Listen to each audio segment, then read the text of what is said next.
오늘 훅뉴스에선 어떤 뉴스의 이면으로 좀 훅 들어가 볼까요? 네, 지난주 대통령 탄핵안 가결 이후에 이번 주 어제 그제 국정조사 청문회 열렸죠. 그 가운데 한 장면 가져와 봤는데요. 들어보시죠. 대통령을 상대로 해가지고 속칭 말하는 필러라든지 아니면 보톡스라든지 이런 성형 시술을 하신 적이 있습니까? 네, 없습니다. 청와대에서 박근혜 대통령의 필러 시술을 단 한 번도 한 적이 없다. 네, 그렇습니다. 이게 그제 청문회 같은데요? 그렇습니다. 청와대 의료진들 대거 불러서 이런 질문들 했어요. 네, 세월호 사고 당일 대통령이 7시간 동안 대체 뭘 했냐. 그게 주된 물음이었죠. 그렇죠. 그런데 일부에선 청문회가 대통령 속옷까지 들켰다. 즉 사생활을 캤다. 그래서 조속한 청문회다. 이렇게 hir난하기도 했는데요. 그러나 제가 볼 때는요. 적지 않은 성과가 있었습니다. 네. 오늘 이 시간에는 이번 청문회 통해 밝혀진 세월호 7시간 관련한 7가지의 중요한 단서들을 살펴보고 남은 과제를 정리해보려고 합니다. 7가지의 중요한 단서. 네. 그러니까 아직 완전히 밝혀진 건 없어요. 네, 그렇죠. 명확하게 밝혀진 건 없지만 7가지의 단서를 우리가 포착할 수 있다 이 말씀. 사실 이 세월호 7시간은 대통령 탄핵의 주된 사유 중에 하나기도 하지 않습니까? 그래서 그 답이 나올 때까지 우리 언론에서도 끊임없이 물어야 할 텐데 자, 하나하나 단서들 들여다보죠. 우선 그동안 세월호 당일 대통령의 7시간을 청와대가 적극 해명하지 못했죠.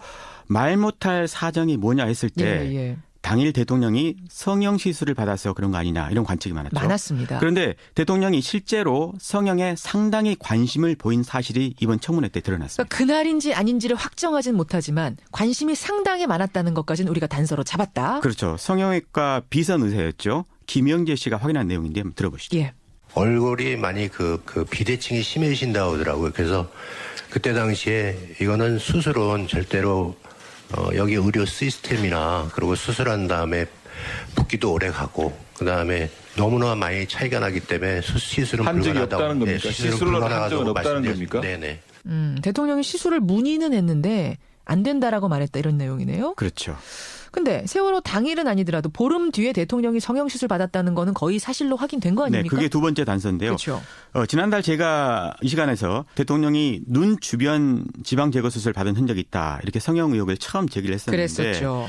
눈 밑뿐만 아니라 오른쪽 입꼬리, 한자로 팔자 모양 주름 있죠. 이거를 없앤 사실도 이번에 추가로 드러났죠. 이 부분도 한번 들어보시고요. 대통령 얼굴에 선명한 피멍 자국이 보이고 있습니다.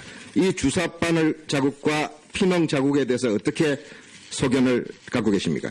이것은 필러 같습니다. 네. 필러죠? 예. 그러니까 이게 지금 세월호 참사가 나고 보름 뒤? 그렇습니다. 보름 뒤. 그러니까 수색이 한창일 때 필러 시술을 받았다. 성형 시술을 받았다 해서 논란이 될 수밖에 없는 부분이 확인된 거예요. 네. 그래서 이 대통령이 미용에 좀 과도한 집착을 보이는 거 아니냐 이런 얘기가 있었죠. 예.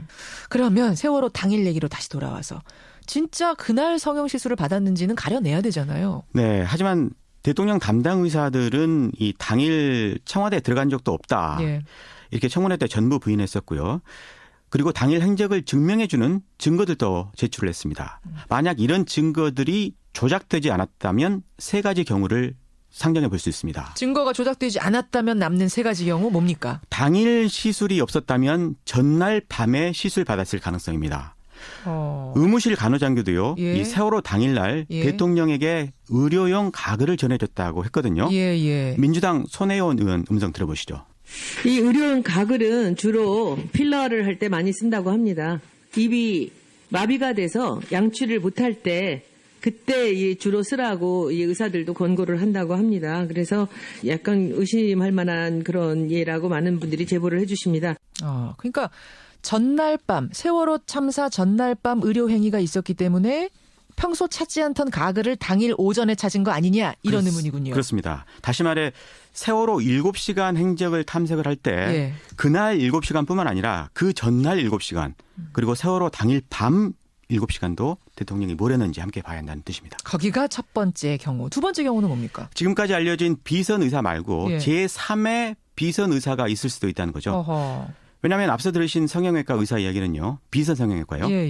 자신은 칼로 하는 성형의사라서 비대칭은 못 잡는다 이렇게 말했거든요. 그렇죠. 그럼 다른 성형 의사가 있었을 가능성이 있다는 겁니다. 두 번째 경우. 그럼 제3의 비선 의사도 아니라면 세 번째 경우는 뭡니까? 성형 시술 가운데 필러 주사의 경우는요. 시술이 간단해서 주사를 잘 놓는 사람이면 누구든지 시술할 수 있다고 합니다. 그렇다면 청와대 의무실 간호장교 가운데 주사 잘 놓는다는 조모 대위가 있거든요. 이번에 청문회 증인으로 안 나온 조모 대위. 그렇습니다. 그 사람이 여전히 용의선상에 올려 놓을 수가 있는 겁니다. 이 세 가지 경우도 전부 단서가 될 수 있는 거군요. 그렇습니다. 그래요. 근데 성형 얘기만 우리가 지금 굉장히 많이 한 것 같은데 성형 말고도 대통령이 마약 성분의 프로포폴 같은 걸 맞고 정신이 혼미해진 상태라서 세월호 대응을 제대로 못한 거 아니냐 이런 의혹도 여전히 있지 않습니까? 그렇죠.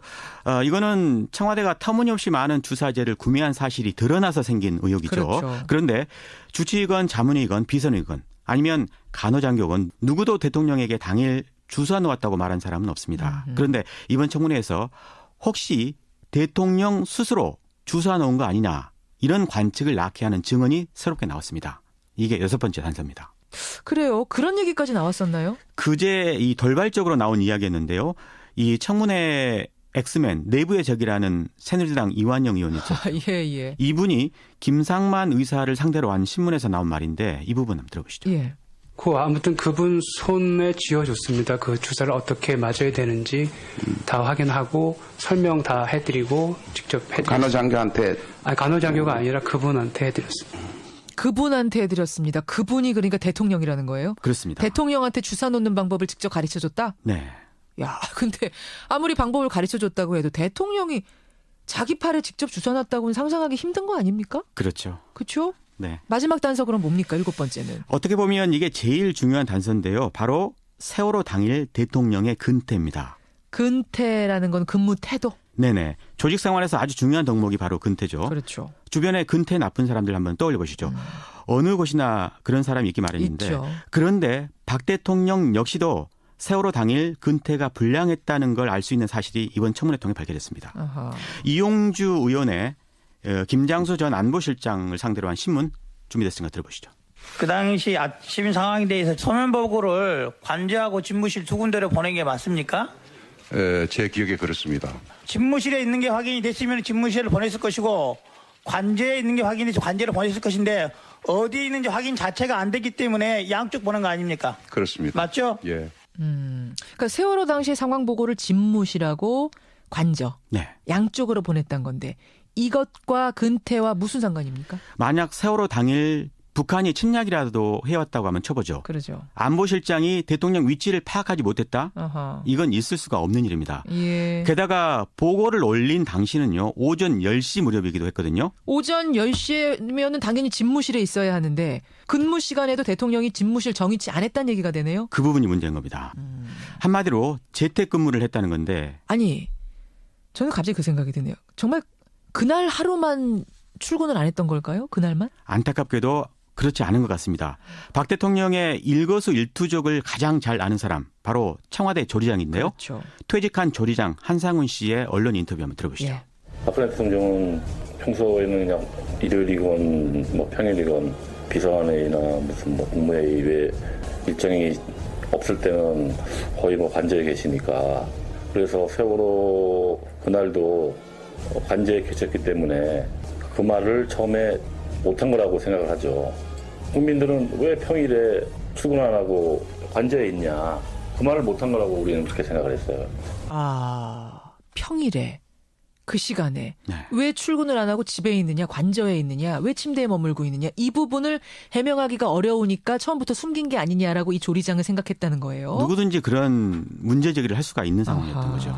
그래요. 실제로 민주당 박주민 의원이요. 박 대통령 취임 이후 지난달 11일까지 예. 대통령의 일정을 상세히 분석해 봤습니다. 예. 그랬더니 특히 수요일의 경우 일정을 잡지 않은 경우가 많았다고 합니다. 모두 43일 동안 아무 일정을 잡지 않았다고 돼 있습니다. 취임 이후부터 지난달 11일까지 모든 수요일을 분석했을 때 43일, 43개의 날 동안은 일정이 하나도 없었다. 수요일 날. 그렇습니다. 그럼 출근 안 하고 집에 있을 땐 뭐 합니까? 그래서 나온 게 일정 잡지 않는 날 미용시술 같은 거를 받는 거 아니냐. 이런 관측이 있고요. 예. 아니면 뭐 TV를 보지 않았냐. 이런 관측도 있습니다. TV요? TV는 또 무슨 얘기입니까? 앞서 음성 들어본 청와대 조리장 그분 말에 따르면요. 예. 대통령이 제일 좋아하는 게 바로 혼자서 식사하면서 TV를 보는 일이었다고 합니다. 대통령이 TV 드라마 좋아한다는 얘기는 뭐 전부터 있긴 했습니다만. 그렇죠.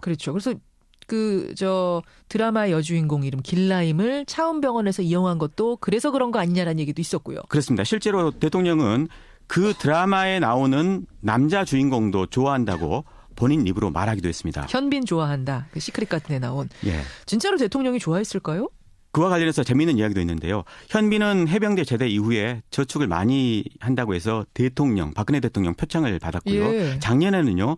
현충일 날 박 대통령이 보는 앞에서 추모 헌시를 낭독했습니다. 그래서 현빈이 이번에 촛불 집회 나오면 박 대통령이 즉각 퇴임할 거라는 그런 우스갯소리도 실제로 있었습니다. 그런 우스갯소리 있었죠. 네. 오죽하면 대통령이 드라마에 빠져있다는 이런 이야기까지 나올까 싶은 참 기막힌 상황이네요. 청와대가 7시간에 대해서 적극적으로 소명을 하지 않고 있기 때문입니다. 그렇죠. 언론의 의혹이 보도가 되면 그건 안 했다고만 말을 하고 뭘 했다 이렇게까지 이야기는 안 하고 있으니까요. 오늘 이 세월호 7시간과 관련해서 우리가 정확히 그때 뭘 했는지까지는 밝혀내지 못했지만 단서로 삼을 만한 7가지를 꼼꼼히 짚어봤습니다. 이걸 바탕으로 특검이 이제 진상을 규명해줬으면 좋겠습니다.